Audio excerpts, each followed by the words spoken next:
Hello, everybody. My mic is peaking like crazy, just like your bully did in high school. So I'm going to lower it a little bit. Hopefully, this sounds better. Let me know if it still sounds bad. On my end, it looks like it's going in the red, just barely though. So if it doesn't sound too good, too loud for you, you let me know. We are here with, of course, the All-Star Battle, the easy peasy lemon squeezy first half of All-Star Battle that we will proceed to just absolutely annihilate in probably like an hour. Can't imagine it takes us much longer than that. Those might be giving me flashbacks to the pandemic. Listen, a lot of work from home. People didn't have the proper setup. You know what I'm saying? I got this crane mic and everything during the pandemic. This shit was tough. Just like getting my glasses on was also pretty tough right there. All right, so my mic sounding is a little muddy. Yeah. Let me hear for myself. I'm just gonna hit in the properties. Hello, yeah. Oh my lord, holy shit. How do I fix that? What about now? A little bit lower. How about that? How about that? How about that? How about that?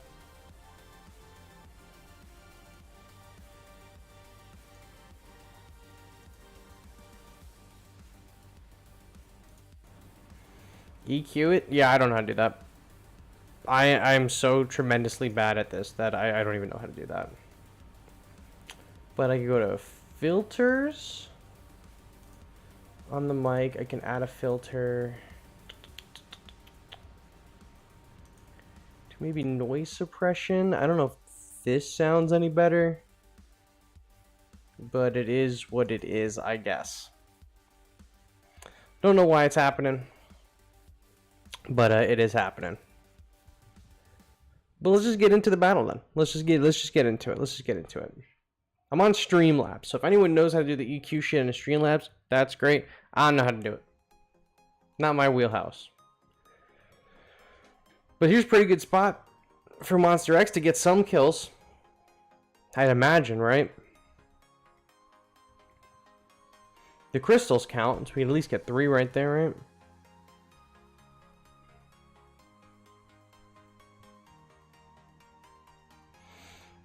Yeah, I don't imagine that this takes super long. Current Final Wars Goji level.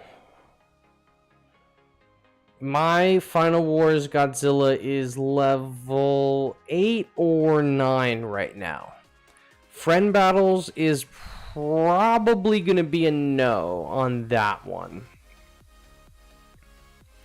If we're still in a reasonable amount of time and this is over, possibly Friend Battles. Although let me tell you, I've been moving things all day, hauling blocks, man, you know, packing cars, throwing things out, walking's about like 100 degrees here today, so I am schwitzing. So I do want to get in the shower after this. But if we got some time, Friend Battles are always an option. Not one that we do very often, but it is always an option. Is always an option. 10th Angel for the missions. You got him right here. I need to do Monster X and Kaiser Ghidorah for the missions. I don't even remember who else. Needs it. Usually I don't even attempt the missions on my first playthroughs. But if we just, you know, finish it, we finish it, you know. So he's already getting a few ways in. Chibi best unit as well. Listen, I unironically do like Chibi Godzilla. I think that maybe when he's in like the 40s, he might be a little bit useful, but I don't know. I really don't know. Zeton I really like too, but I'm like a bad unit connoisseur, right? I love all the really bad characters. I gotta get the Dorats 230 as well. But a good tip for everyone, whether you're here watching this live or not, is if you are struggling with some of the kill missions, Just go to like the first checkpoint and like the first, second, third, like this first spot right here. And you just need to just hit shuffle like as many times as you can. You know, you'll probably be at a good enough level where you don't need to worry about these characters killing your leader. And if they do get to the leader's going to annihilate them. So just refresh a ton of times. Like for the stealth bomber missions, just refresh on wave 1 and let the stealth bomber kill the crystal. You know, that's an easy one. Kill all 3 crystals. That's 3 kills per checkpoint. But there's also in the first wave a bunch of other crystals, you know. So you can get a lot of kills like that. But stealth bomber's not here this go around. At least I don't remember. I don't think it is. I don't think so.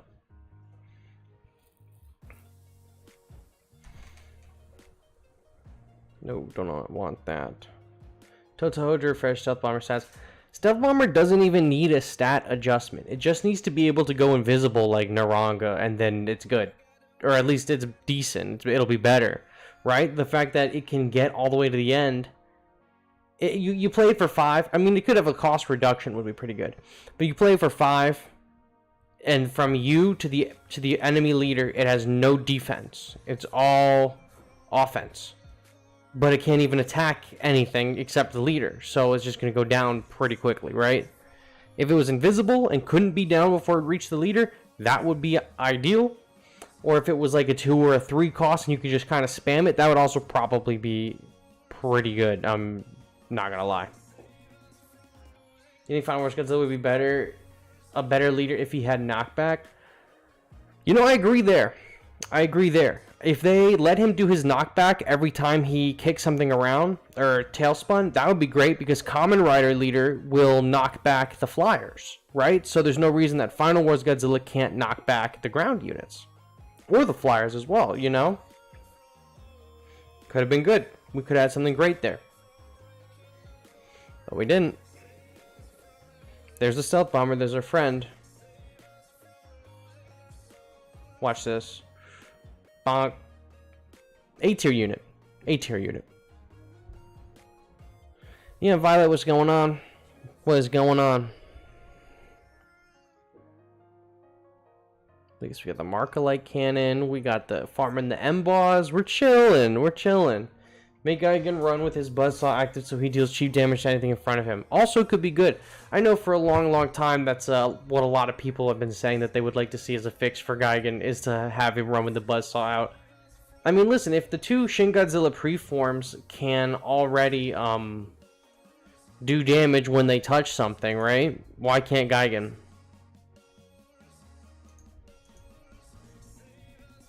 Oh, they retargeted him. Interesting. First stealth armor isn't very stealthy. Agreed. Kaiser Ghidorah should have been a leader. I think that Kaiser Ghidorah makes a ton of sense to be a leader character. But I am kind of glad that at the moment he isn't. There's a lot of leaders. And not a lot of them have very good abilities. So I don't know if I would want what possibly could be another mediocre to bad leader. Because that's just another, you know, when a character's a leader, that's a whole nother part of the investment into the character, right?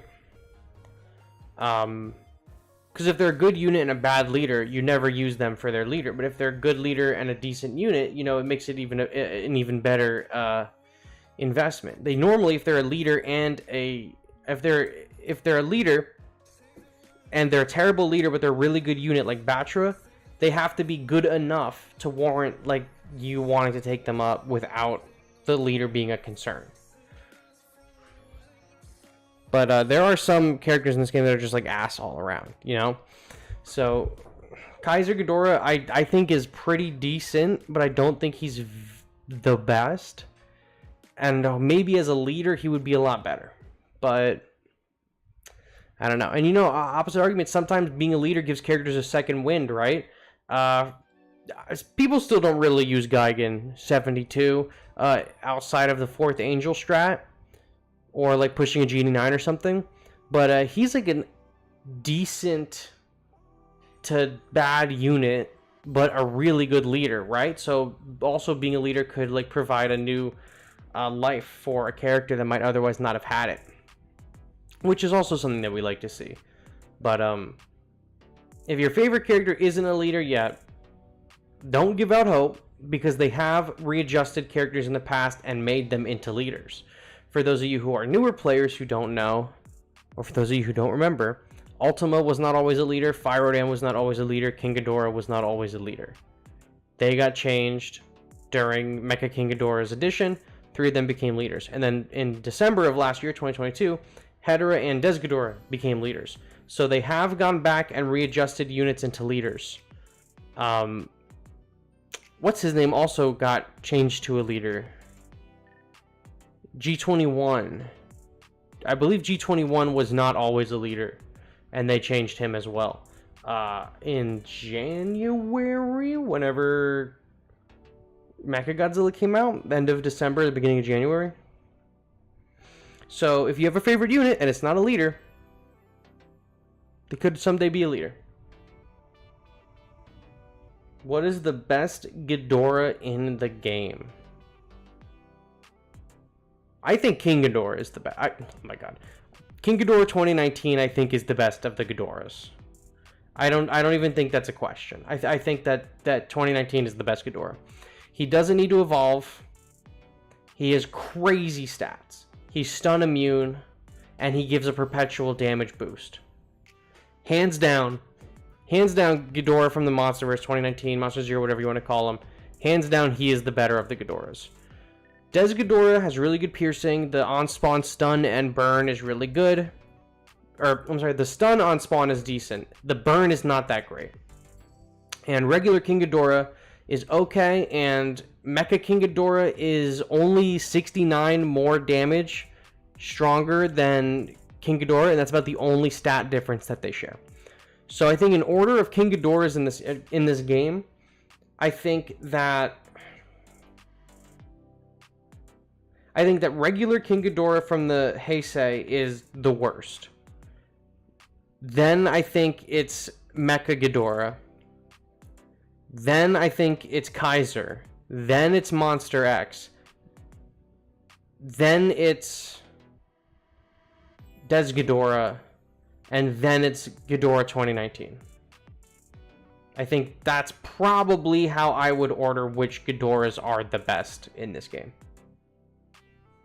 For who remembers when Mecha King Ghidorah had better attack speed than King Ghidorah? Bro, they gave Mecha King Ghidorah like what? Like a 2.7 or like a 2 point something attack speed when he dropped, and they said it was a bug, and he was just fucking tearing things up.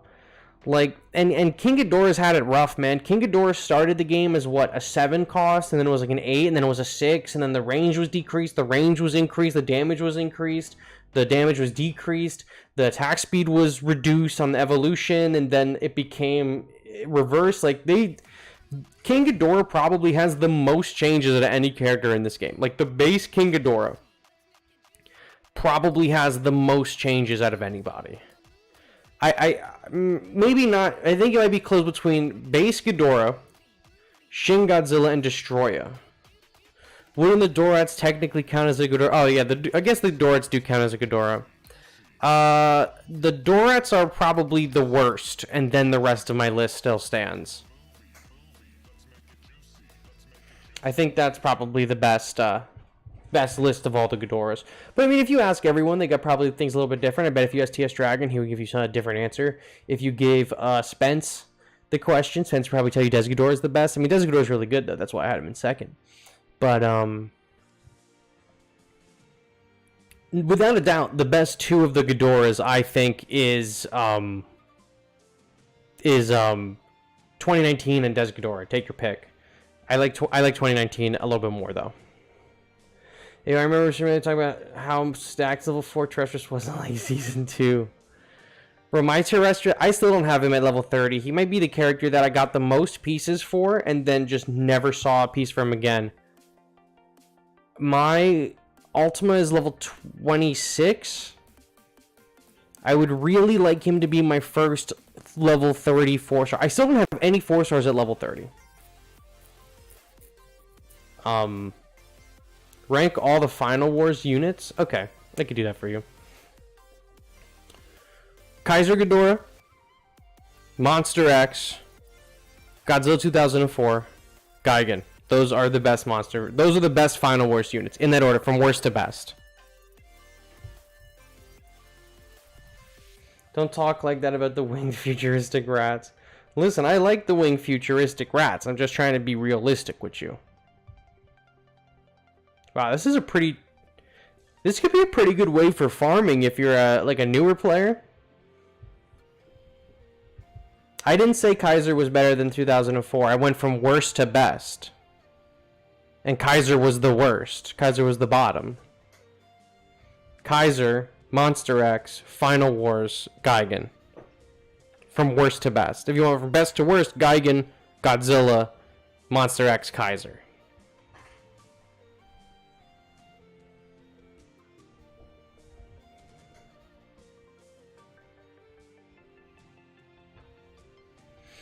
That's my list.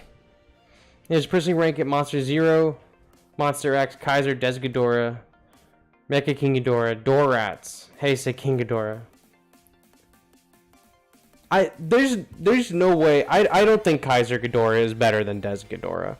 I mean, I've used him a fair bit, but I know there's other people who are using him a lot more because they're bigger fans of him than I are. I know there are some very specific interactions that can happen, like when you kill, I think it's when you kill either both Monster X or Kaiser, he does like the Rodan thing where the enemies are still locked onto him for however long. He does not heal off of flying units or something like that, or it's harder for him to get the heal off on flying units.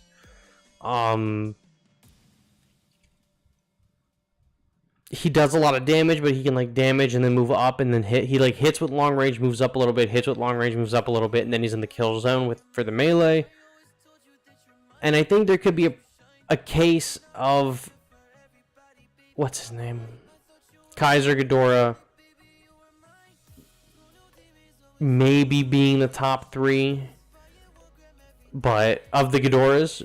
But I don't think Kaiser's that good. I know a lot of people have other opinions on him. I don't think he's very good.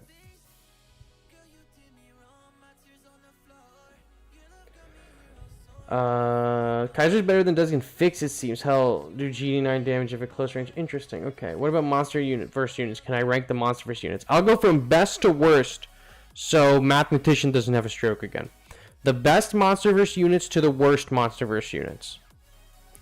The best is Mothra 2019. No question. The best is Mothra 2019. Then it's Monster Zero. Then it's G21. Then it's Mechagodzilla. Then it's Kong. But if you want to talk about the Monsterverse characters as leaders, Kong is the best leader. No doubt. Then it's Mechagodzilla, just for his ability. Then it's Monster Zero, and then it's G21.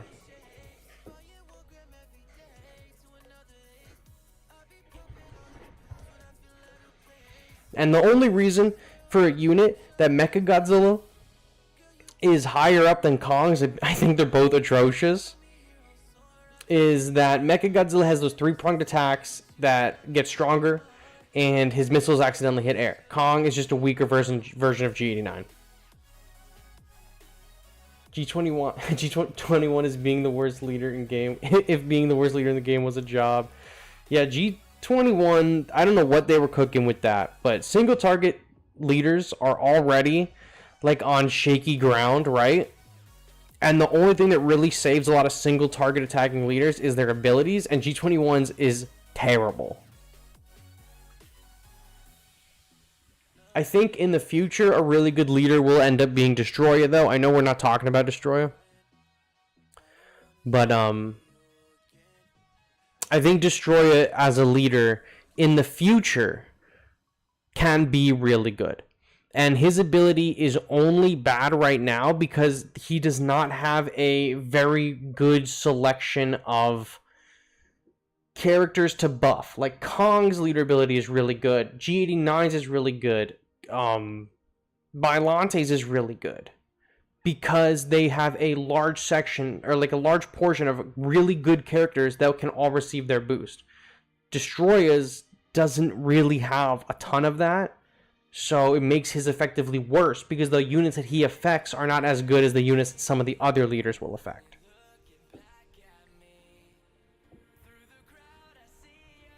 You can send a Manila and 2 cause cam to Clap G21. What effects or abilities would you like to see future units to have? Okay, so that's a good answer. I have been playing a lot of...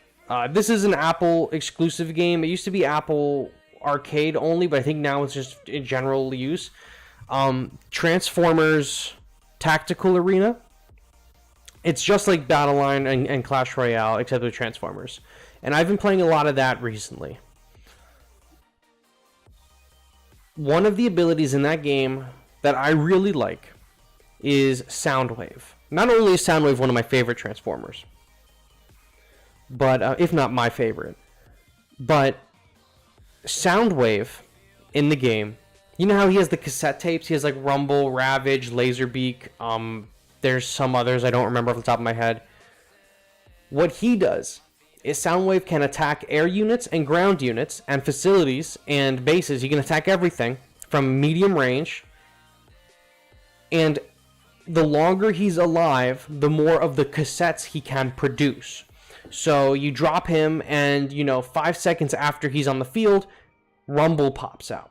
And Rumble he's a melee only unit and he will stun the enemy that he hits. And then, he walks for another like 5 or 6, 7 seconds and then he pops out Ravage.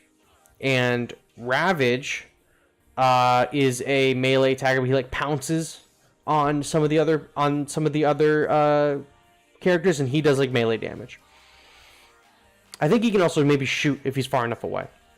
And then you let him go for a little bit, and then out pops Laserbeak.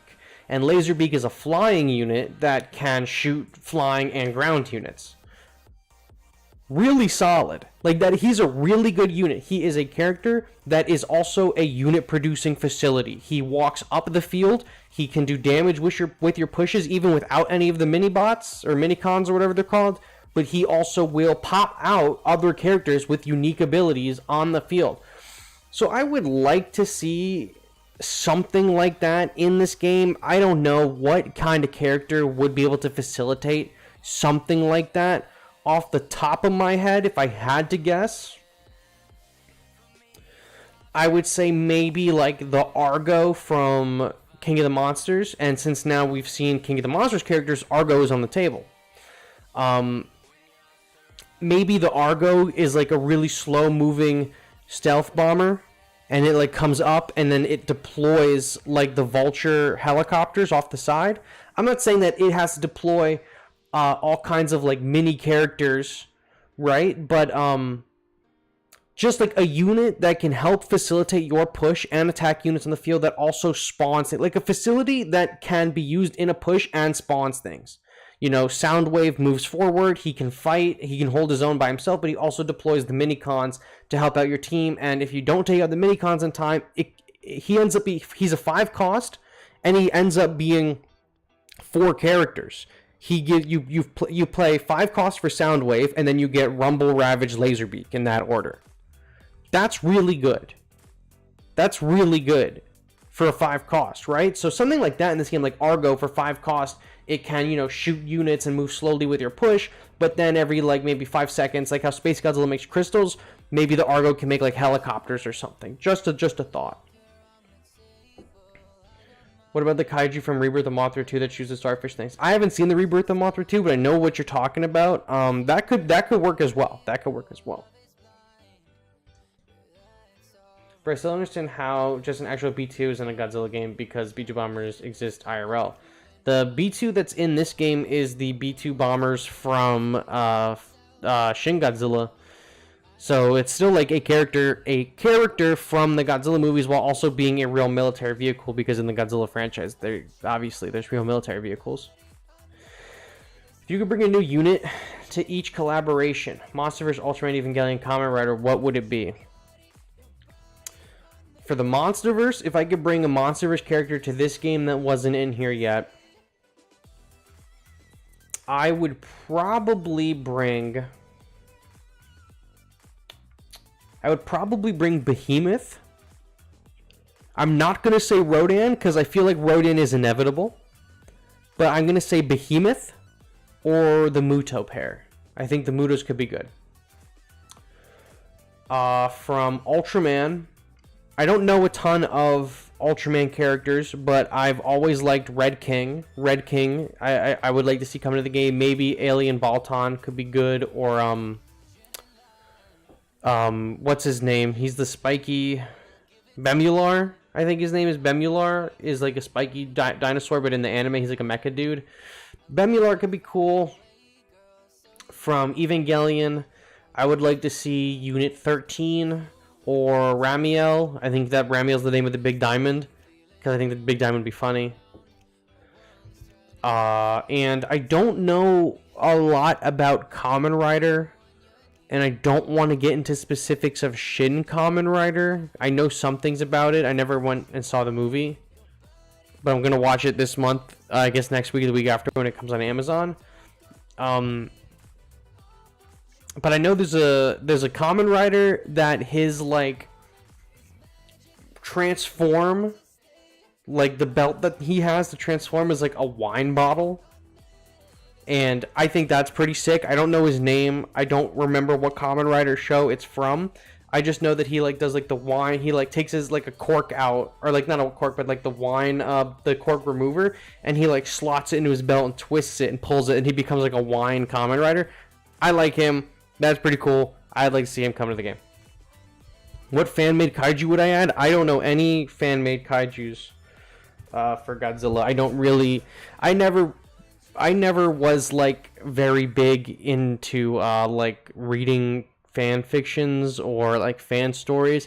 I don't even read like creepypastas, right? Because if it's like a creepypasta of like Godzilla or like Five Nights at Freddy's, like I never really cared for that stuff. So I don't know any fan-made monsters. I guess my default answer would have to be Red from the Godzilla creepypasta. It's the only creepypasta I've ever read, and it's the only Godzilla fan fiction that I've ever, I guess, read. So he would be my default answer, and I think that's probably what you were looking for. Most people say that they want Red to join the game, and it'll never happen.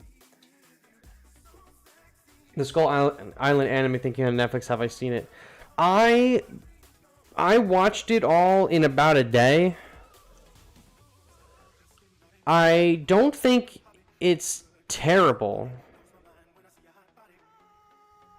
I like the Skull Island anime. I'm kind of upset that... I mean, it's been out for a few weeks now. It's been out for like 2 or 3 weeks now. So I'm not gonna shy away from some spoilers, but not heavy spoilers. I think that the kids were okay. I get it, but I never really cared about the kids' storyline. I thought the beginning, like the first episode, rocks. Like the first episode, I thought was really good. The final 2 episodes, I thought were really good. Everything in between there is kind of like okay, whatever. It didn't really like... I didn't feel like the show really built up on a lot of the Monsterverse lore that we know. It just kind of introduced a whole bunch of new shit that we've never heard about, and like it's very loosely... It's like not even really connected to anything, and then they like... The other... I guess it's like a shipwrecked village is apparently Iwi, but how could they be Iwi if they're speaking Spanish and look nothing like they look like they were shipwrecked there? But I guess if you're just on the island at all, you're considered Iwi. There were just some weird inconsistencies with the rest of the Monsterverse and the show. I overall liked the show. I don't really have any problems with it. I would like to see some of the monsters from the show make it into this game. The giant octopus from the show I would like to see in this. I would like to see that dog monster. Maybe some of those like weird bugs. Or the bird could be cool. But I don't know. I thought it was alright. I feel like that the Monsterverse has done a really good job of making Kong feel like Kong. And the Kong show kind of makes him feel more like a human character. if that makes sense. I don't know. It was a weird vibe, but I really liked Kong in it. But he has like a bird pet, and then he's like the girl. I don't know. It was a little strange, but I would watch the second season. I'm not gonna say I wouldn't watch it. I would for sure watch it. I liked it. I would probably, if I had to rate the show, I'd probably give it a 7 out of 10. I didn't think it was terrible. I didn't think it was like overly amazing, but I would watch it. I'd probably watch that show again if someone wanted to watch it with me, and I'm definitely gonna watch a second season because I'm interested in the finale for sure. But I think the middle portions of it were a little weak. Like episodes 1 and 2 kind of, but 1 is pretty good. 1 is really good for setting it up. 2 is really good for setting up the island, and then the final 2 episodes are really good for just like being really good episodes of TV. Everything in between is not that great. Watched a little bit of Demon Slayer. A lot of fans wish Tanjiro would shut up sometimes. I like Demon Slayer, but I haven't watched the new season yet. I will say though, and I feel like it's an unpopular opinion, I don't like the first season of Demon Slayer like at all. I think there are some cool moments, like the rock splitting is cool, and like the fight with the spider people are cool. But I don't, and like the cube room is decent. That's pretty cool. But other than that, I really didn't like the first season too much. I didn't feel like it was like very exciting. But season 2 of Demon Slayer, I fuck with that. Season 2 of Demon Slayer is crazy. That shit is fucking crazy. I haven't started the 3rd season yet. I think it might be over. So I got to give that a watch. You weren't expecting me to say Red, and the fact that I know about Cosbydaf's Godzilla NES creepypasta is very respectable. I was expecting to say someone obscure fan kaiju. Yeah, I don't know any fan of kaiju. I just know of Red, and I watched a YouTube video that is the whole story, and that's where my Godzilla fan fiction stuff ends. I don't even look at like Marvel fan. I love Marvel stuff. I don't look at like Marvel fan fiction. I don't look at like any fan fiction because it's like, I get it, because it's a creative outlet, and it's very, I respect people who put out fan fiction as long as it's not like it's some insane shit, right? I have no problem with fan fiction.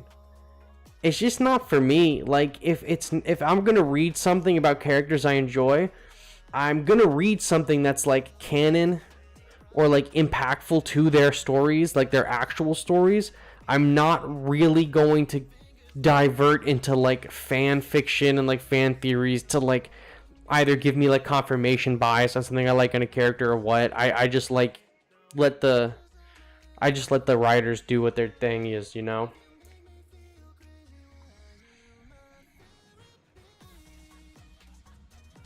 Do you think they will add Scar King, Shimu, or Thermo Godzilla? I don't know what Shimu, the thing from the book. That's like the big, it's the villain of, it's something in the Kong. Probably. I mean, I think that Scar King for sure is making it in, and I think if there's any other big bad monsters in the new movie, they're definitely making it in. We already have Kong. We already have G21. They probably get skins. I can't imagine that they add new versions of them. I mean, I would go for a Godzilla 2024 and a Kong 2024 for sure. But I just don't see them doing that. They'll probably make them skins and give them buffs or something like that. The Scar King, the big ape from the movie, for sure. That's a spoiler for the movie, actually, that you just put in the chat. So thanks for that. I don't want to see that, so I'm going to put you in timeout for spoiling the movie. But any other, if there's any kind of big characters in that movie, in Godzilla and Kong, they're probably going to make it into Battle Line. If we could get G21, Mechagodzilla and Kong, and then King Ghidorah and Mothra, I have no doubt that Scar King and whatever else is in that movie will come to this game. Do you think that they will any more forms for Kaiju, also just to see like Lightspeed Mothra and also like the fifth form of Shin Godzilla. I don't think we'll see fifth form Shin Godzilla. I feel like Lightspeed Mothra is probably a possibility.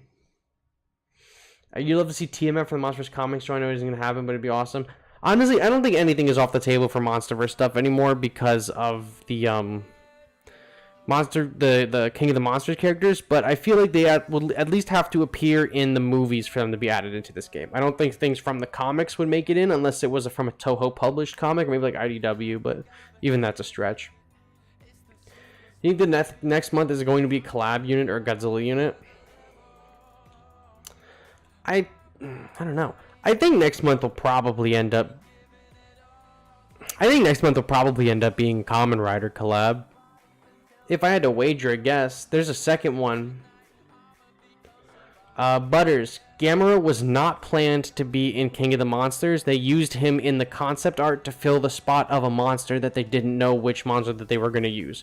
Gamera was never going to appear in the movie. He's just in the concept art. And because he's in the concept art does not mean he was supposed to appear. They also said the same for Gigan and Kamunga. Because they were also in the concept art, but they were never going to appear.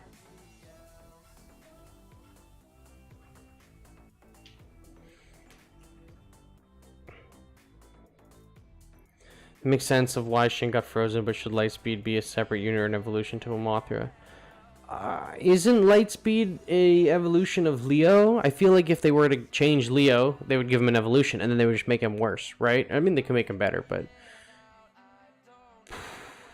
I don't know enough about Lightspeed Mothra. You probably ask Spence that in the Discord. I'm reading through the chat of the stuff I missed. And I guys extremely respectful. Also, most fanfics are weird as hell, and it's very difficult to find good ones. So it'd be very respectful that you just stay away from it. Yeah, I don't read fanfictions at all. Have I seen Secret Invasion yet? I watched the first episode of Secret Invasion. I honestly forgot that it was premiering. The first episode is fine. I don't have a massive problem with Secret Invasion. The biggest problem I have with it is not even related to the actual contents of the show. It's the AI generated title sequence, which is really fucking stupid. But that's been like beaten to death online, so I'm not going to go into it. Just know that I don't like it. I just don't like anything AI to begin with. AI art, at least. AI text, I don't care. AI, plan your vacation with AI, I don't really care. As soon as you use AI to start replacing artists, then I have a problem. But the show Secret Invasion for episode 1 was pretty decent. I don't have a lot of problems with it. If I were to have done a Secret Invasion plot for the MCU, I probably would have ended up making it an arc leading into an Avengers movie. Not like a whole saga. Not like Thanos. But I really like the Secret Invasion story in the books. I was like a off and on comic reader when I was little, because I wasn't really following the books. I was just like going to the library and reading whatever they had, or like if someone gifted me a comic book or a volume of whatever, I would just read it with no context. But when I started seriously reading comic books again, was like in middle school or something, and I think that's when the Secret Invasion books were coming out. Let me look up the date. Maybe it wasn't when they were coming out. Maybe it was when I just started reading. I started with it first. No, it was published in 2008, 2009. Yeah, okay, so I was right. So I started reading them I started reading comic books again like in middle school.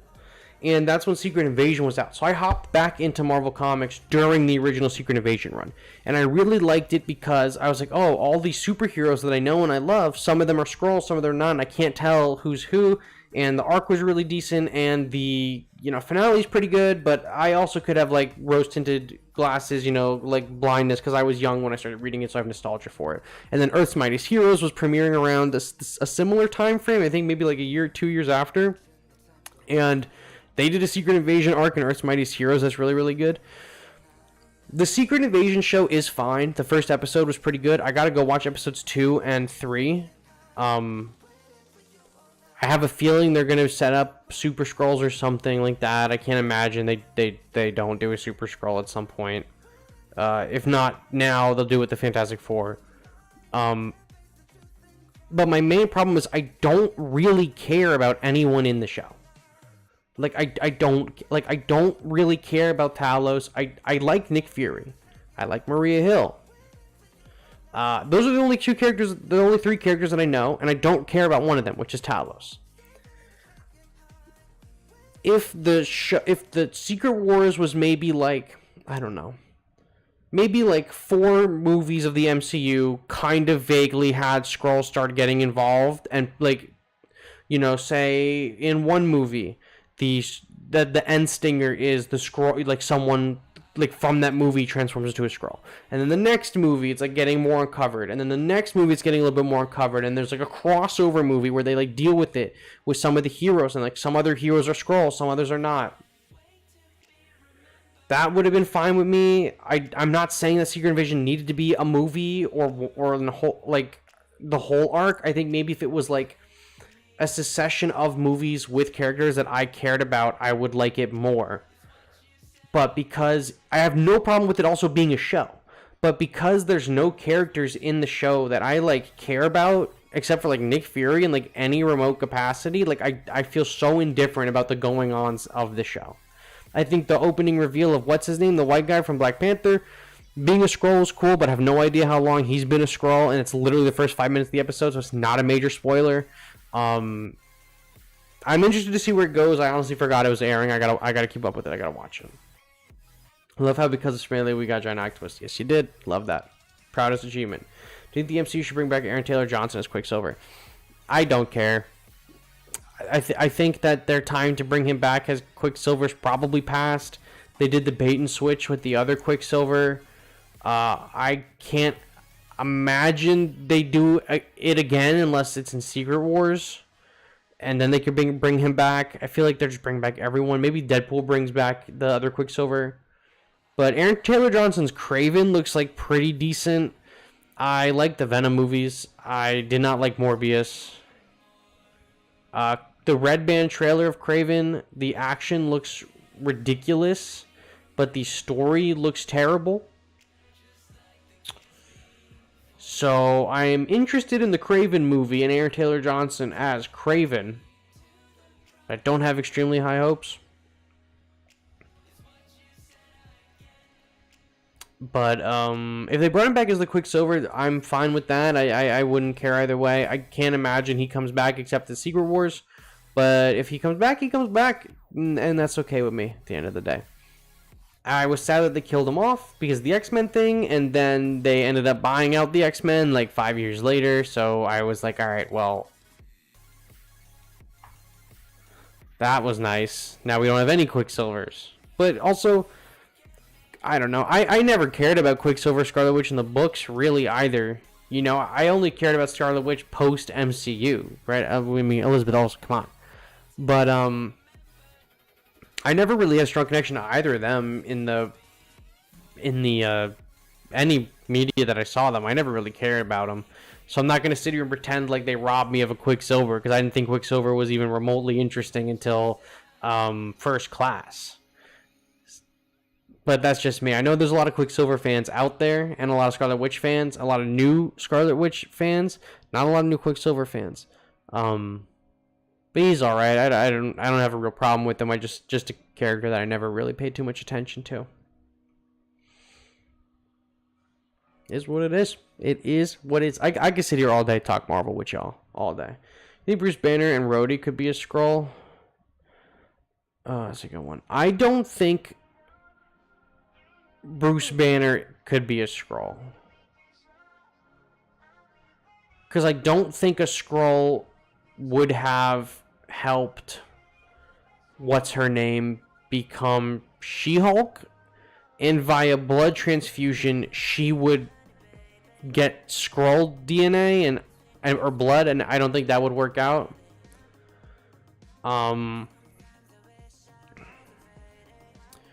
I haven't seen anything in Secret Wars outside of Episode 1. I know Rhodey is in Secret Wars. Could Rhodey be a Skrull?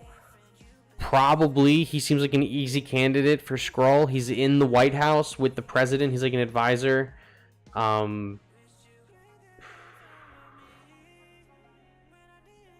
He could be a Skrull. He'd be a good candidate for a Skrull. By Bruce Banner, you mean the 2008 one? I mean, I would still say no, because the 2008 Bruce Banner is the same Bruce Banner that's in She-Hulk. They didn't change Bruce Banners. I've seen a lot of people who are like, oh, 2008 Bruce Banner could be a Skrull, and they shapeshift into the other person. But that wouldn't make any sense, because they would have had records of what he looked like before a Skrull took him. And if the Skrull's going to take him, the Skrull would take how he looks 1-to-1. It's not going to change him. And like, what? He's this random guy saying, oh, I'm Bruce Banner, and all of our data says otherwise? Like, I don't think that's possible. Also, this is the best farming way for the event, by the way.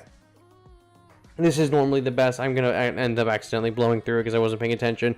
But there's going to spawn, like, I don't know, what, 15 bundles of the crabs, and then they're going to give you like some of the evolving forms of Destroya. So this is a pretty good one if you go back and farm it. I'll probably have to make my video on farming tomorrow, where we talk about this in Wave 10. But this is good. This is a pretty good one too. Had quite the RNG on your side. You're getting Monsterverse Mothra from a rare expedition. Oh, that's awesome. I actually had pretty good RNG the other day too. I had what's his name? I pulled one of the Eva units. I think I pulled an Eva 1 out of one of the maps from the Battle Pass, and then I pulled something else out of the opposite side. I think I pulled a Mothra and a Eva character, Eva 1. I think is what I did. I had pretty good luck the other day, and then I had I pulled the Eva 1 piece, and then I pulled a GMK piece, and then in my daily sale from one of those maps, I pulled a GMK, and like from the brown one that you can open up, the rare one, I pulled a GMK from that, and it put me to 20. I got 2 pieces of him in like 5 minutes less. You're always an Iron Man fan? I liked Iron Man growing up. I was never a huge Iron Man fan growing up. I had these figures of Iron Man and the Mandarin from the 90s Iron Man show, which is primarily where I learned a lot about him. Obviously, he was an Avenger in the books and stuff like that. So, like, growing up, Iron Man was cool, but he didn't, like, really become cool until the first movie. And the first Iron Man movie came out when I was in the 5th grade. So, like before 5th, like, from 5th grade on, Iron Man was the shit, right? But, like, prior to that, he was just kind of, like, not even, like, a big thought in my head, other than the show I really liked. Honestly, growing up, I really liked Silver Surfer a lot growing up. And there was a Silver Surfer show on, was it Fox Kids had a Silver Surfer show? I think so. I think it was Fox Kids. But I think Fox Kids became Disney XD at some point. Or I don't remember what the lore is. Or maybe it became 4Kids. But there was a Silver Surfer show, and I watched that. Lane, what's going on? How's it going? But I like Silver Surfer a lot. Growing up, I would say pre-MCU, growing up, my favorite Marvel characters, like my top 5 growing up, was probably Venom, Spider-Man, The Thing, Silver Surfer, and either it was probably Ghost Rider, because of the Nick Cage movies was pretty decent. But that was also the year, I think the first Ghost Rider movie came out the year before Iron Man. So if I had to scrap Ghost Rider, because I love Ghost Rider, I still love Ghost Rider, I would probably say maybe Doctor Doom or the Human Torch, or the Hulk. I really liked the Ang Lee Hulk movie growing up. Obviously everyone loves Spider-Man. I've always loved Venom. From the 90s cartoon is where I first saw him, and I love Venom ever since. Spider-Man and Venom were always there. I watched the original Fantastic Four cartoon like on repeat, and I loved The Thing and Johnny Storm. I actually have, speaking of all these characters, I have an entire shelf of Venoms. I have a shelf specifically with the 90s animated Venom and 90s animated Carnage. I have the 90s animated Spider-Man. I have a Human Torch, and I have the Thing from the animated show, the Marvel Legends of them. I have a Doctor Doom, not from the same one. I got a Ghost Rider. I got them all here. The gang is all here. I love those guys, right? I love them. I got a Ghost Rider too. I got a bunch of Ghost Riders up there too. Man, a huge question. Are you going to G-Fest this year? I am not going to G-Fest this year. I was thinking about it. I was thinking about going to G-Fest this year. And I was thinking about filming there, doing like content at G-Fest. Me and my brother were going to go.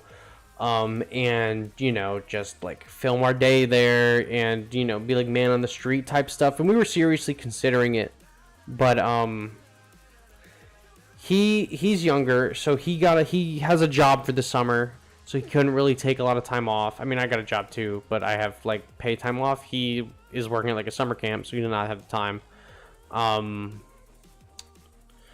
Me and him are going to New Orleans next month, so that's already eating up a big budget.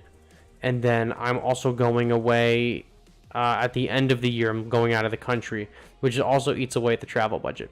So I was thinking about going to G-Fest, but listen, if I'm still making Godzilla content next year, if Battleline is still going next year at the same time as G-Fest is, and it's still going strong, then I'll probably go to that G-Fest. I just don't think this year's G-Fest was going to be... I would have liked to go, and I was planning doing content specifically for G-Fest. But at the end of the day, it just didn't work out. I would have loved to go. There's a lot of people who I know that are going from the community and otherwise that I would have liked to meet or see or done content with them in person. But it just was not in the cards this year. Next year, if Battleline is still popping off, and I'm still making YouTube videos, you know, because a lot can happen. You know, say in like 7 months, Battleline goes down, right? What am I doing with this channel? I'm not going to go to G-Fest. I'm not actively making Godzilla stuff, right? But if Battleline is still up, and the channel is still up, next G-Fest, I would like to be there.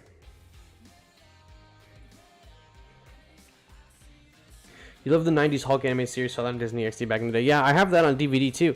I have on DVD, I have the completed Spider-Man. I actually think it might also be a bootleg DVD. I have the Spider-Man animated series. I have the Fantastic Four animated series. I have the Hulk animated series. And then I have a bunch of like random Avengers movies and like Doctor Strange, stuff like that they made animated. There was a Spider-Man show on MTV that I have the DVD of. I think I have something. I have like an arc for Earth's Mightiest Heroes on DVD, I think, and I have I think I have some or not all, or if not all of the Spectacular Spider-Man somewhere. I think it's also a really good show. If I like goes down, I wouldn't mind seeing the Transformers game you mentioned on your channel. Yeah, I like the Transformers game a lot. I could probably make stuff for that. I've been debating what I would do with this channel if Battleline did eventually go down. I have a separate channel that I don't really post on, that I was thinking about posting to if Battleline ever were to go down, but the audience that I have is on this channel, and I don't think I would want to work from scratch again, so I might end up scrapping that other channel, and if anything were to happen to Battleline, I think I would just continue to upload here. I mean, I'm not trying to like be a YouTuber, you know. I don't want to be like a PewDiePie or anything like that. This is more of a hobby for me. I don't really want to do this as a job, but it's more of a hobby, and I enjoy doing it. And I really like Battleline. I like making Battleline content. So if Battleline went down, say Battleline goes down tomorrow, if there was another game that I really liked and I thought I could make content for, I would start making content for that other game. But I'm not trying to make like content for a bunch of games at the same time. I'm not trying to make this like a career. It's like a hobby.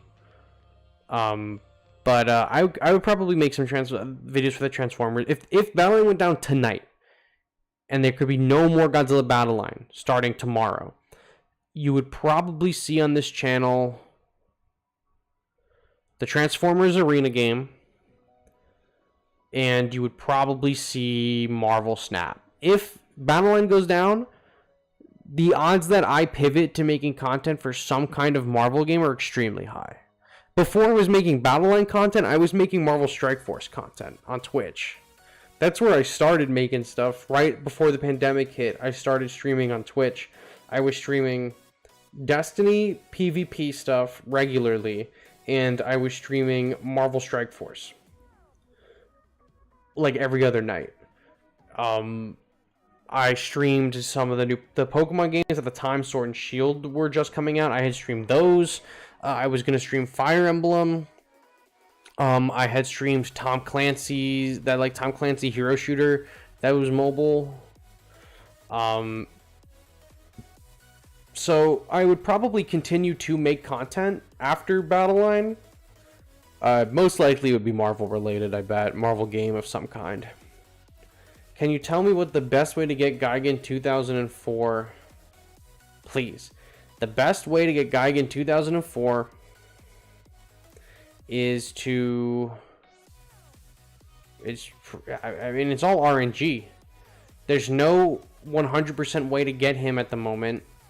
I believe he's in the store, right? He's in that bundle that's like 4,500 stones, and you have a chance of getting him, right? We can check right now. There's no guaranteed way to unlock him, by the way. There's zero, not this season at least. The only guaranteed way to unlock him at any point in time for 100% chance was when it was his battle pass, February 2022.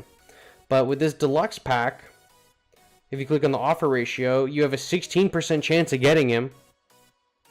So that's going to be probably your best bet. I believe in this event, Challenger Bundle is $27. It's the most efficient way to spend your money to get gems. You have a chance of getting him in here. It's not very high. It's a 0.5% chance, so it's not very good. If you wanted to sweat super hard, you could just crack open as many of these boxes as possible. Like, get the box, spend the gems. Get another box, spend the gems, and rinse and repeat. The other way was the Choice 4-star pack at the beginning of the month. If you didn't, yeah, there was a Choice 4-star pack at the beginning of the month that they gave out, or if you've beaten the tutorial, they give it to you, and you were allowed to choose Gigan 2004 in that pack. I don't know why I went to this section. I don't remember, but I think I was going to show you mine. But yeah, there's not really many ways to get him right now. Is he even in that other expedition map, the 2001? I don't think so. No, he's not. No. Well, this map will be in the All-Star Battle Store most likely during the second half, and it's not going to have increased chances for him, but you can buy one for 5,000. You can buy one for 1,000 tokens. That could be a good way of trying to get him. If you wanted him and you didn't choose him in the beginning of the season, like, that's on you. I passed up on him in the choice pack because I didn't know how good he was until now. Yeah, that's the problem. It's understandable. It's understandable. I'm planning on going to GFIS this year. I hope to get my hands on an SHMA Kiryu. Have fun with that. They just reissued. They're about to reissue the 93 Mechagodzilla and Fyrodan and Garuda. I might even wait, to see if they reissue a Kiryu or anything like that. What's going on, Chef? You thought about playing Marvel Strike Force and collecting all the symbiotes? Yeah, they're pretty easy to get now. They used to be meta. They're still pretty decent. I wouldn't say that they're a bad team. They're just not nearly as good as they used to be. They used to be the Apex, like the premier raid team in Marvel Strike Force, and a premier team for Dark Dimension. They're still pretty good for Dark Dimension. They're not super useful in some of the new raids. If you're playing an older raid, then yeah, they're still pretty good. The main group of symbiotes that are on a team in Strike Force is Symbiote Spider-Man, Venom, Carnage, Scream, and Anti-Venom. I love the symbiotes. This is my favorite group of characters in Marvel, the symbiotes. And that's a pretty decent team, but they just added Anti-Venom. I love me some Anti-Venom. And he is on a team called Rebirth, and it is Agent Carter, or I guess Captain Carter, U.S. Agent, Agent Venom, Winter Soldier, and Classic Captain America. And they're a pretty good raid team as well. So all of the symbiotes are raid themed, at least for the moment. All the symbiotes in Strike Force are raid themed. It's pretty easy to get the first 5 that I mentioned. Venom, Carnage are just super easy to get. They always have been. Anti-Venom, Scream, and Symbiote Spider-Man a little bit harder to get, but still very accessible. And then Agent Venom right now, I don't think there's any way to get him reliably right now. Which sucks, because I like him a lot. Yeah, I'm not expecting much if we get a new teaser for new Toho Godzilla film on the 11th, given the countdown, but hopefully the poster slaps at least. I don't know. I don't think we'll get a teaser. I think we'll get a poster. If we do get a teaser, that would be super sick. But I feel like we might just only get a poster, and then maybe like closer to like September, October, we could get a trailer or something. It would make sense to drop a teaser now in July. August, September, October is prime trailer season, and then November is the movie. Is it just me or does Netflix have a lot of kaiju anime? It does, doesn't it? They have the Godzilla trilogy. They're about to have the Gamera show. They have the Kong show. They have the Pacific Rim one. They got all the big name kaijus on there. It's pretty smart of them. I hope we get a design reveal. I think we'll get a design reveal for sure in the poster. Speaking of Venom, I got a Venom sticker for the summer reading challenge. I posted in the Discord collections channel. Let me see. I love me some Venom. Venom sticker. Venom sticker. In the collections, Venom sticker. Oh, I know the artist that did it. I don't know personally, but I know this guy. I don't remember the name off the top of my head, but I follow him on Instagram. He now does a lot of chibi art for the Godzilla. Not Godzilla. He does a lot of chibi art for Marvel, like kids books now. I really like his stuff. And I wish that this artist would be able to get some variants in Marvel Snap, because that's one of my favorite little Venom drawings for chibi Venom. But he's been making stuff like that for a while. I don't remember his name. Maybe I don't remember his name. If I go to Instagram, I'll be able to find it. You haven't played Strike Force in about half a year or so since after the Supernatural team came out. I haven't played MSF since about half a year or so after the Supernatural. Oh yeah, so the Supernatural team was the end of 2019 is when the Supernatural team dropped. Did I just cut my little finger open? I did. I had to cut earlier because I sliced my finger open when I was making a bagel, and I just accidentally yeah, it's bleeding now. I just accidentally forced it open on accident. Shit. But the I like the Supernatural team. They just reworked them. And now there is the Dark Hunters team, and it is... So the original Supernatural team was what? Elsa Bloodstone, Ghost Rider, Doctor Strange, Baron Mordo, and something else I don't remember. Doctor Strange, Baron Mordo, Ghost Rider, Elsa Bloodstone... I don't remember who was the other person. MSF Supernatural team.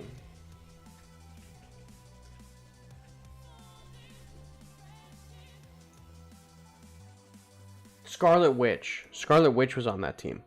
Now it's the Dark Hunter team, and Scarlet Witch is off. Scarlet Witch is on the team for Morgan Le Fay.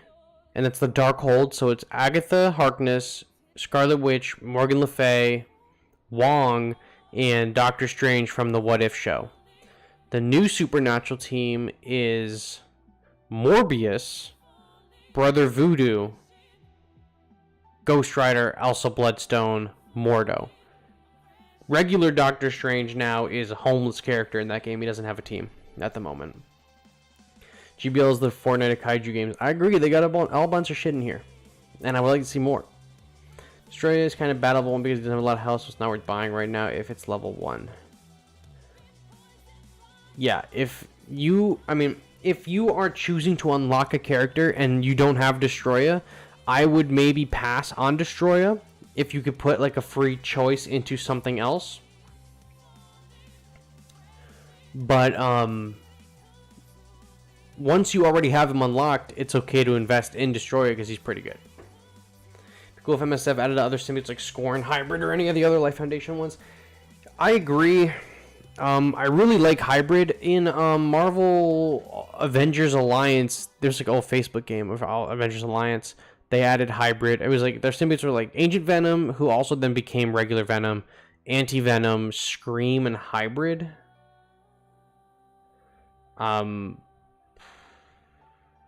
They were pretty cool.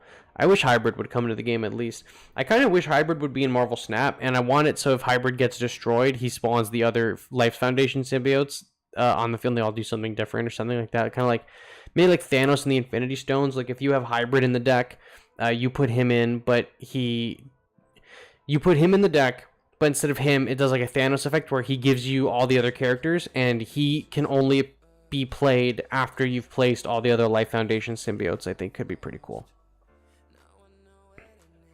One last thing I can remember about my playtime with MSF is being annoyed at the Eternals. Eternally annoying. Dude, the Eternals, that was like 2 years ago or whatever when they came out, and they were super annoying. They're still pretty strong. They're not like busted like they were, but they're still pretty strong. Do you know about the news that like Geigen short from last Godzilla Fest, we're getting a JJ1 with the funded suit like Geigen Kicker is no Megalon. Excuse me, burp. I did know that, so I did know that there's a new Jet Jaguar suit. I know there's no new Megalon, and that's gonna be cool. Can't really watch and react to that, I guess, for a video, because when we did the Hetera one, Toho copyright struck us, and we didn't watch any of the Geigen ones, I believe. Would mentioning unique symbiotes from the comics count as a spoiler? I don't think so. I don't think anyone here is worried about the comics getting spoiled for them.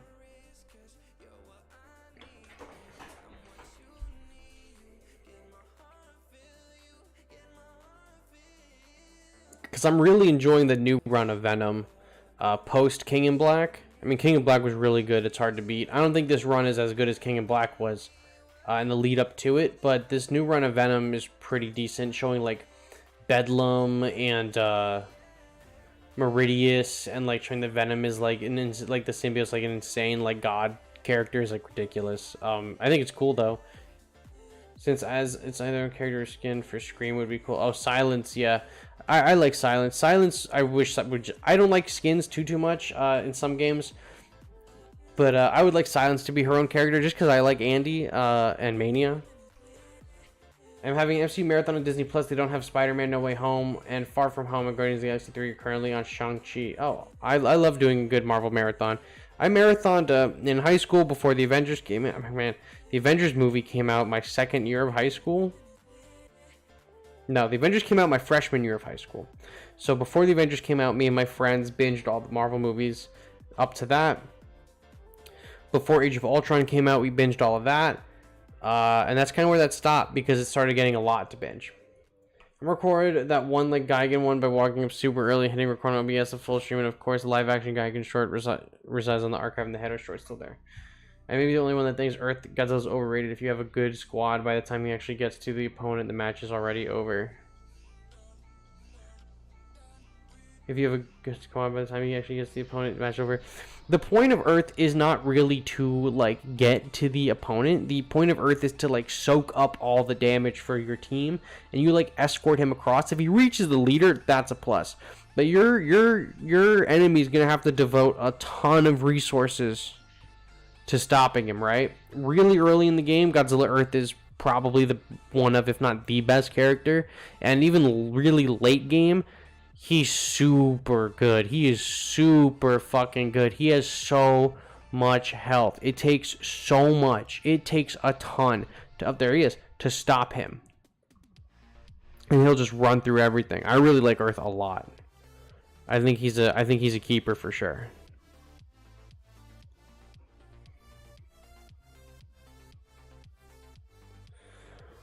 Ugh. She's gonna run up and kill these things. Here, just drop Earth right here for you. I like Earth. He is, I think, in my opinion, one of the better characters in this game. He's definitely one that if you get him really early on, you'll be set later, and he's very safe to invest in because he has a lot of staying power later on. A lot. He's so that people can charge energy to kill him quickly. Yeah, but if you keep putting things out or you make it difficult for them to fight back, you're going to have a good time. There's no shortage of deck videos on this channel featuring Earth and really good ways to build around your Earth. I promise you, Earth is worth it. Earth is really good. Earth is ridiculous. And the teams that you can build around him are really good. And if you let your opponent build up the energy to rush the Earth, then you haven't played Earth properly. Because you need to be, he's not like soloing everything, right? You got to place him and then work your team around him. You're going to keep him alive. Like, your team, while your enemy is attacking Earth, your team is going to kill the enemy to keep your Earth alive, to keep him eating up the damage later on.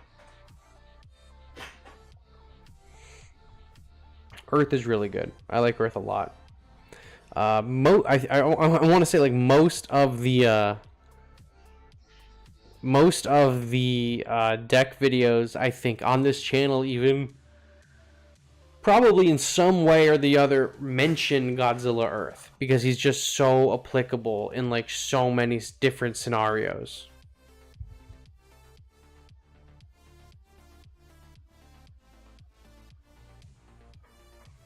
You haven't been grinding your 4 stars or low? Well, good thing that Earth is extremely usable at low levels. I like it. But then there's things like, Zeton actually is probably still pretty usable at low levels. I got a few wins today with Zeton at level 8. Actually, I don't even think he's level 8. Maybe he's level 7 or 6. He was putting in work for me today. Not recommended that you use him, but I liked it. I'm trying to think of other 4 stars that are really good at low level or good at low levels.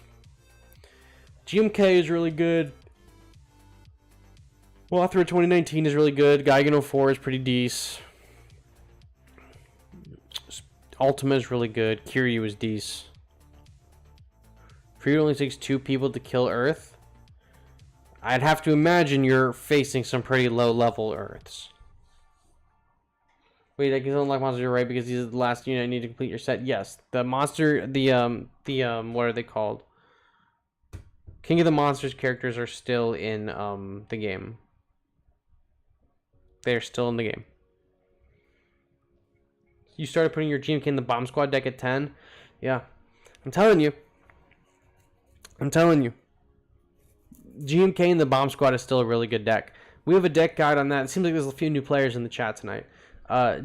We have, if you go to the deck building videos, whenever Stagathy cooked up the Bomb Squad, like, whenever they cooked up the Bomb Squad, like, in last year or whatever it was, at the beginning of this year, put GMK in that bitch is crazy. Your friend's Earth is level 20 and you killed it in 2 shots. What are you using that killed a level 20 Earth in 2 shots? Or it takes 2 people to kill him. I guess you could be using powerful units to kill him, I guess. But I'm still saying, you can tell me and sit here and tell me Earth isn't good. I am telling you, I promise you, Earth is good. Earth is I think one of the best 4 stars in the game for sure. And you playing around him, you're gonna guarantee yourself some wins. He's one of the best, easily one of the best. In your opinion, who do you think is the best character in Battle Line? It's a good question. The best character in Battle Line? Oh, you had a level 50 Godzilla fight a level 20 Earth? Well, that explains it, yeah. That's why you beat him with 2 people. The best unit in Battle Line. I want to say that I think the best unit is GMK. But Fourth Angel is really good. Mothra Leo is really good. Batra's still pretty good. I think if I had to pick one, I would maybe say Giant Octopus. I think is the definitive best unit in the game. Or Chibi Godzilla.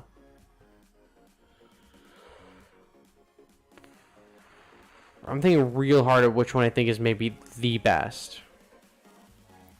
And I think it's probably really close for me between either GMK or the Fourth Angel. And I might just have to, and both of them are right here, I might have to give it to the Fourth Angel. I mean, for 5 cost, he hits like a truck, and his explosion on death is really fucking good.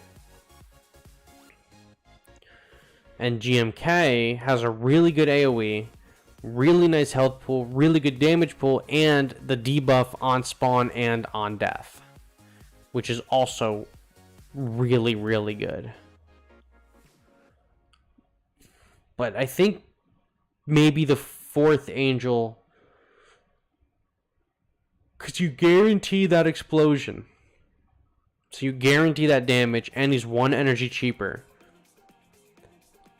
Unless you have a very, very low level Fourth Angel, he's not that good.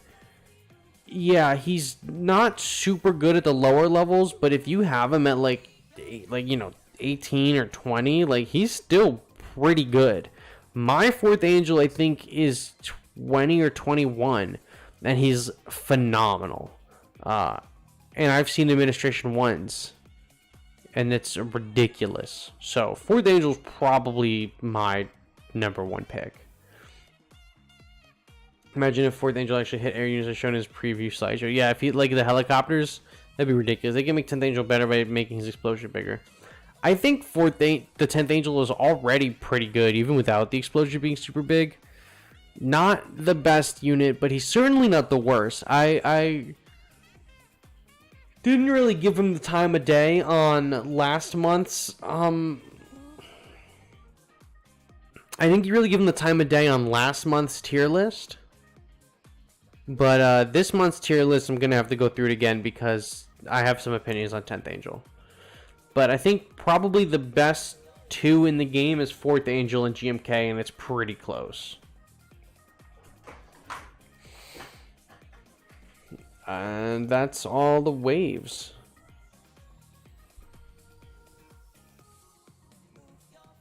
I was gonna say, do we not get any of these fucking special missions done? That shit just didn't even populate up here.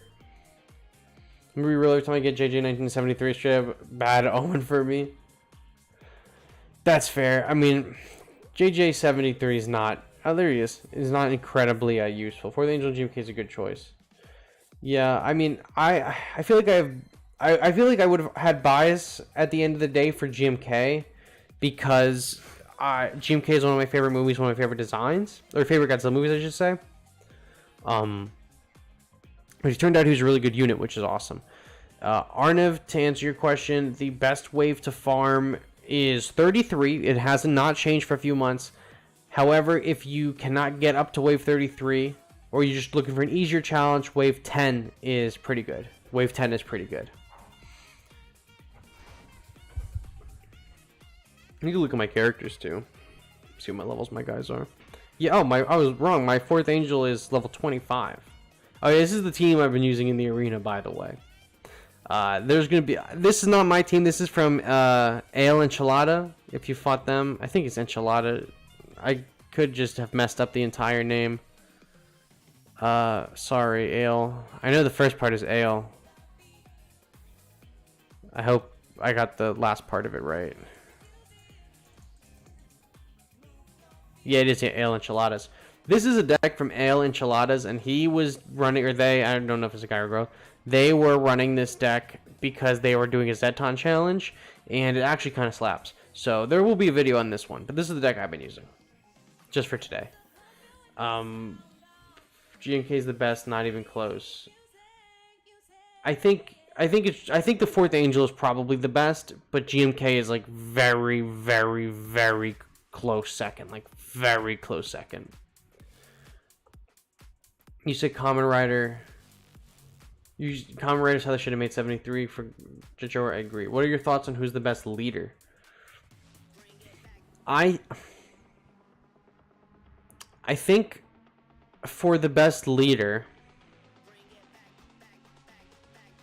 there are a few really good options. I think for general play, I think that G89 is the best leader. I have mine at 40, and these are his stats. Really good stats. Single target, or I think he has like a minor AoE, doesn't matter. The ability is really good. After G89, I think Kiryu is probably a contender for best leader, strictly because of the Absolute Zero Cannon. Ridiculous ability. That's really good. Kamen Rider also really good leader. The stun is sick. His attack also really good. The knockback against the flyers, really good too. I would say if I had to pick the top 3 best leaders, it would be G89, Kiryu, Kamen Rider. Maybe not in that order, but those definitely are the top 3. You're talking about Marvel Strike Force, Marvel Snap. You want to try it out? I'm going to watch a couple videos of the stream and ends to try it out.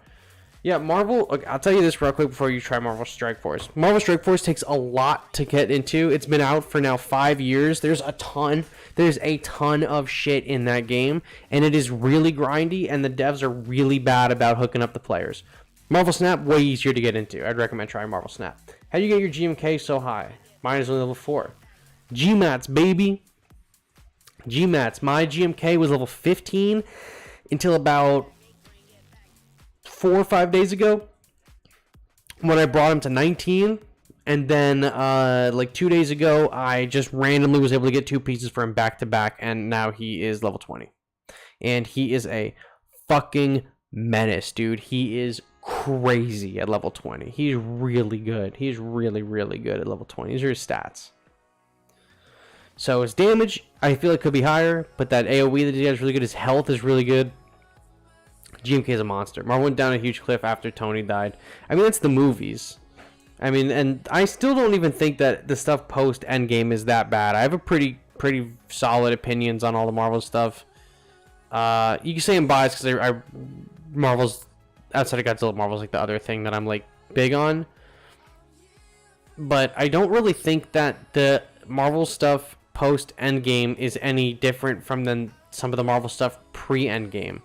I think in terms of like VFX, sure, but I don't think it's that bad. She-Hulk is not terrible. I really like She-Hulk. I do not think it's that bad.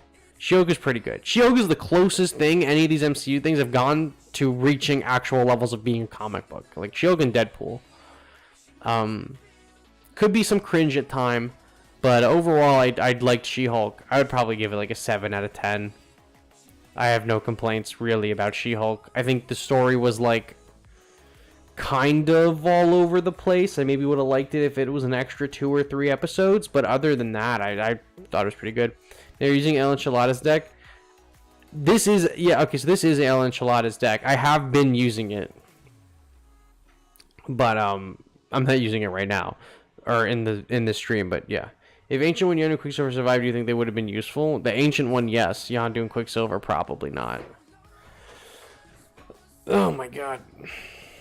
But yeah, I don't think the Phase 4 stuff of the MCU has been really that bad. And now I guess we're in Phase 5 with Guardian, or Ant-Man was the start of Phase 5, right? Ant-Man and then Guardians. And now Secret Invasion. Spider-Man No Way Home was pretty decent. The Eternals was okay. She-Hulk was good. Moon Knight was good.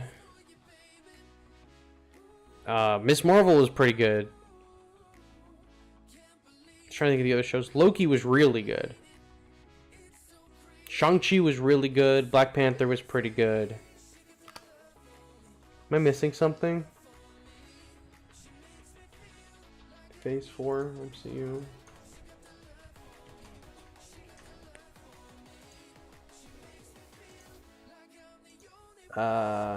WandaVision was okay.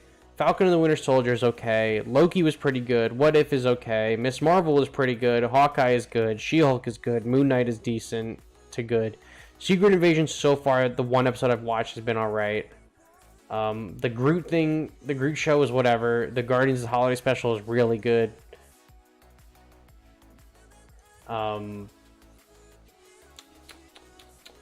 Black Widow was not that great. Shang-Chi was pretty good. The Eternals was not amazing either. Spider-Man was pretty good. Doctor Strange was alright. Love and Thunder is ass. Black Panther was really good. Quantumania was... it's alright. I've seen all the Marvel Disney Plus shows since WandaVision. Yeah, bro, guys got low standards. I mean, I didn't say that they were great, but they're certainly, like, not terrible shows. I mean, they're no Breaking Bad, right? They're not Game of Thrones seasons 1 through 7, right? But they're not, like, the worst things I've ever watched in my life. You know, I've certainly watched worse than like, She-Hulk. I've sat through The Flash. Like, The Flash show is terrible. Like, Gotham Knights, like, is terrible. I don't know what phase we're in. I've seen none of the movies after Doctor Strange and none of the shows after Hawkeye, but I like them all. There you go. I don't think there's, like... If there was, like, one MCU movie that I thought was particularly bad, it either would have to be the Eternals or... I'll put the Eternals and Black Widow are not good. Like, they are not good. And for shows that are not good... Like, I thought Falcon and the Winter Soldier was pretty weak, but that's probably because of the rewrites and the stuff that they shifted around because of COVID. I thought Miss Marvel in the beginning was really strong, and, like, it kind of trailed off towards the end. Moon Knight, I really liked up until the finale. I did not like the finale, but I liked pretty much everything else in Moon Knight. Ant-Man, I don't think is as bad as people say it is. I think it's, like, as far as movies go, like, an okay to decent movie. Like, it accomplishes, like, what a movie should just be. But I think it was a bad Ant-Man movie because he doesn't do any fun Ant-Man things. Like, he doesn't fight on the Thomas the Tank engine. Like, he doesn't throw the army tank out of the building, right? Make it go big. He doesn't shrink a truck. He doesn't, like, make a pencil extra big. So that was kind of lacking there. But, I mean, like, if that was, like, a Iron Man movie, like, it would have been good, right? But he just, like, didn't hit that mark with Ant-Man.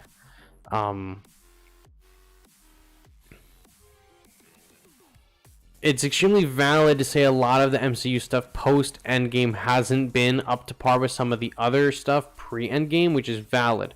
Definitely the special effects have been lacking big time. And some of the stories in some of these. And I don't want to just chalk it up to COVID and crunch, but that is kind of what some of the reasoning is for some of the reason why things are bad. I am hopeful for the future of the MCU because I don't think they've released very many bad movies or shows recently. Do you think Electro teased Miles Morales when he asked if there's a Black Spider-Man? Maybe it was a reference. It's just a reference. It's not a tease. It's just a reference.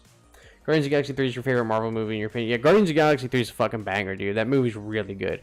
You've been watching Gotham Knights, but I don't know. It's like it hits so bad. It's kind of alright to watch for you. Well, it got canceled, so it must not be that good, right?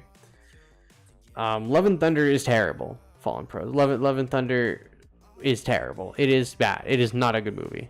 They should have... They didn't give Christian Bale anything to really, like, munch on. Like, he's a very superficial villain.